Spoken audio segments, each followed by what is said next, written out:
A study by Pickwise just revealed that LeBron James is the most trolled athlete in the world. Now, does this come as a surprise to any of us? Not really. He has more trolls than hate messages than all other top 5 athletes on this list combined, which is pretty crazy to say the least. Stay tuned as we get into all the reasons why LeBron James has earned himself this strange title. First up, does LeBron really make everyone better? Underneath, Ellington scores! Look at LeBron look at that bounce pass as Wayne Ellington had cut baseline and gets to easy. One of the oldest myths of LeBron's career is that he makes the rest of the players on his team better. Apparently, and this is a bit controversial, but this is horse crap. We have the players to prove it. Just like Westbrook and Davis didn't get better in Lakers uniforms. Lakers and Russ into the front court. Russell pull up. Oh. No, Russ, no, he missed it. Taken now by Portland. Love, Clarkson, Rose, and Crowder were not better wearing a Cavs jersey either. You can look at Bosh and Wade as well, and there's definitely a pattern here. You become a role player. If anything, you're just a small planet revolving around his universe. Of course, this works best if you're someone who's a catch-and-shoot player. They went and picked up Serge Ibaka. I thought that meant that Brook was going to be done. Anthony hits the 3, and there is assist number 10,000. And you can see this in how the Wizards succeed in the early days. Kuzma was deprived, and so were Harrell and KCP, before everyone got shot hungry. Just because LeBron has the same stats doesn't mean that he's still the same great player. LeBron with 10 to play. Here goes LeBron.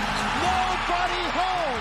Absolutely nobody home. If you don't want to believe this, try to find us one game where LeBron doesn't walk back on transition defense where the Lakers lost since the All-Star break. Volleyed into the arms of Bridges. And look, if you're the Lakers, you just got to get back and you got to play the proper defense. They're not getting back. LeBron James is not back. Followed by moving teams is also one of the reasons. When you think about all the greats like Kobe, Magic, Duncan, Russell, Bird, and Jordan have in common is that they didn't leave their teams until they brought championships for the organization. Things are a bit different for LeBron. By different, we mean worse. Cleveland was his hometown, so it makes sense why Dan Gilbert had given him the keys to the castle. When you think about it, nobody wanted Shaq or Antoine Jameson until LeBron got him. The value he added to the team was undeniable, but soon his assets dried up. It seems like James knew that the future was uncertain, and that is why he left Cleveland. His fans and the team were left to deal with the consequences of the whole situation. It's not just the fact that he left his home team that gives people a reason to hate on him. It's the way he left. Now for televising moving to South Beach. What's your decision? In this fall, man, this is very tough. In this fall, I'm going to take my talents to South Beach and join the Miami Heat. Leaving your hometown and jeopardizing its team's future is one thing, but when you capitalize on the same attention and steal all the Cleveland fans, it's just humiliating. It was definitely like a punch to the lungs for the Cleveland Browns. It really doesn't make sense how LeBron decided to move to South Beach and announce his free agency so publicly. It's like he was asking for people to troll him. A really surprising move considering how the player is so careful and meticulous about his image. Coming up has been flopping. LeBron's crybaby shenanigans are one of the main reasons why old heads talk smack about the modern game and discredit it whenever they can. If he's the best player of the era and has a 6-foot and 9-inch freight train, how is it possible for him to fall to the ground and flail his arms for fouls? That was a hard trap. You're going to see it right there. Now it comes down to whether or not the ball definitely is off LeBron James.